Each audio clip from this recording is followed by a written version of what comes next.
今天我想和大家分享的是有关八关戒斋的实行方法和其对我们生命的益处。在现今快节奏的生活中，人们常常为了工作和生活中的琐碎事物而感到疲累和焦虑，而八关戒斋是一种能够让我们暂时远离烦扰，专注内心灵修的方法。透过这种修行，我们能够锻炼自己的毅力和自制力，培养内心平静与智慧，使我们能够更好地应对生命中的挑战和困难。顿力戒与渐次戒的区别在于，顿力戒不需要逐级受戒，而是可以直接受戒。顿力戒包括八戒和菩萨戒，不受三规五戒的限制。这些戒律通常要求更高的道德素养和心灵净化，因此被认为是更加高级的戒律。八戒是在僧团中普遍受持的，而菩萨戒则是在菩萨道修行中所必须的。大家好，修行长生，真灵我身，欢迎来到真灵时间。八关斋戒是佛教中修行者必须遵守的8项戒律，以达到了生脱死的目的。这8项戒律分别是：不杀生，不伤害任何生灵，尊重所有生命；不偷盗，不占据他人的财物或资源，以诚实为本；不邪淫，不进行不道德的性行为，尊重个人和别人的身体和感受；不妄语，不说谎或故意误导，诚实待人；不饮酒，不沉迷于酒精或其他毒品，保持清醒的头脑和身体；不吃肉，不吃任何动物的肉，以避免伤害其他生灵；不坐高广大床，不使用过于豪华的家具，保持简朴的生活方式；不观华丽音乐舞蹈，不沉迷于华丽的表演和娱乐活动，以避免追求虚荣和短暂的欢乐。这8项戒律强调了个人的责任和义务，同时也提醒我们关注我们的内心和外在行为，以达到提升我们的精神意识和道德水平的目的。修行者通过遵守这些戒律，可以净化自己的心灵，减轻自己和他人的痛苦，达到了生脱死的门径。八关斋戒实际上就是沙弥戒的前9条，只是第10条没有包含进去。这8条戒和沙弥戒完全相同，只是把沙弥戒的第6和第7条合并为八关戒的第6条。有些人也将这8条戒列为沙弥戒的9条之一，因为最后一条非食时并不是戒而是斋。非食时是指中午过后不食，称为持斋；如果在中午过后还吃东西，就称为非食时。八关戒斋的重点是持斋，因此前面8条称为戒，最后1条称为斋。斋的意义是清净，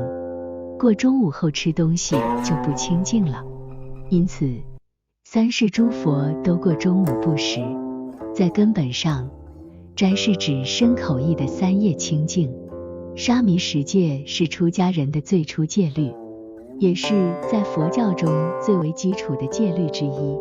它是佛教徒在成为沙弥出家的人之前必须遵守的戒律。沙弥十戒包括：不杀生，不杀任何有情众生；不偷盗，不拿取他人财物；不邪淫，不进行不道德的性行为；不妄语，不说谎话；不背后议论他人；不恶语攻击他人；不饮酒，不饮酒或醉酒；不观世音菩萨以上的人为俗，不将比丘、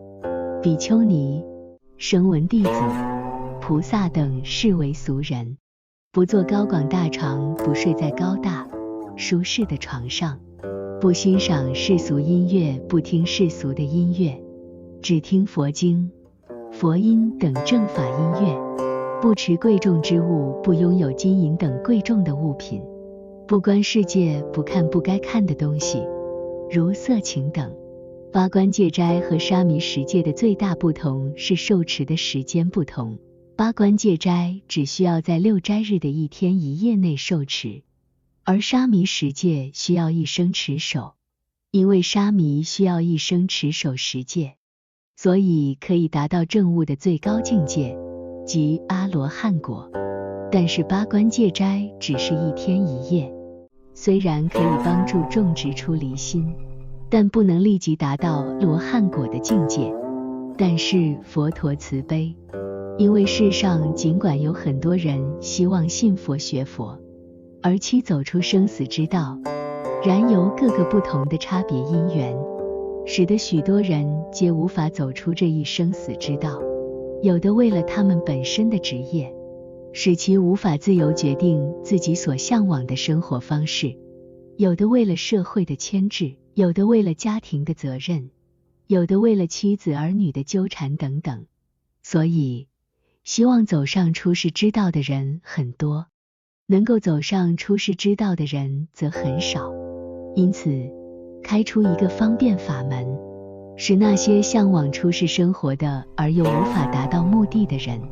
也有机会来过出世的生活，种植出世的善根。八关戒斋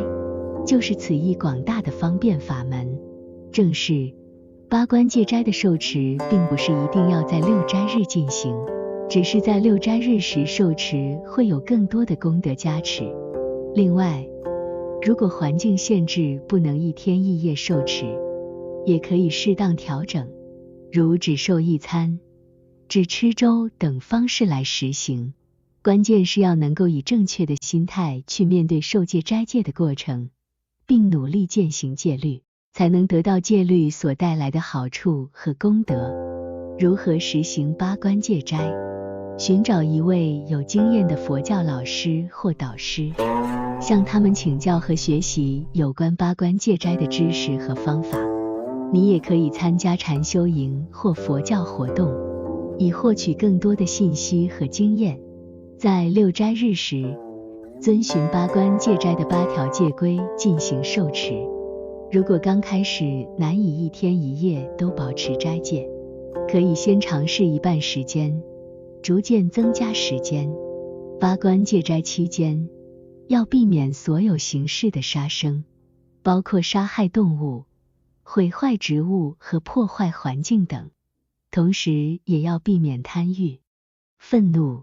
嫉妒、懒惰、贪睡等不良心理和行为，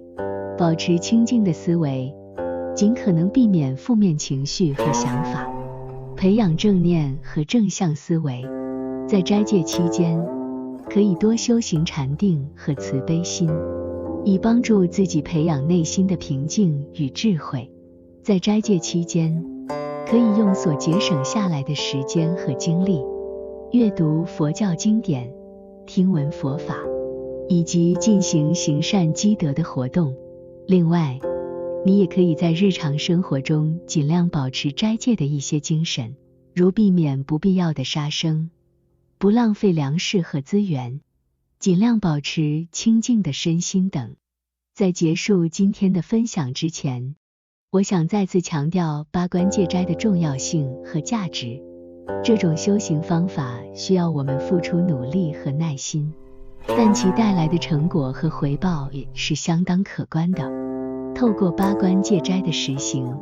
我们能够逐渐培养出一颗平静、清净、有智慧的心，并且将其运用到我们的生活中，使我们成为更好的人，也让我们的生命更具意义和价值。我希望每一位听众都能够开始实行八关戒斋，从中体验到内心的宁静和智慧，并将其带入日常生活中，让生命更加美好。谢谢大家。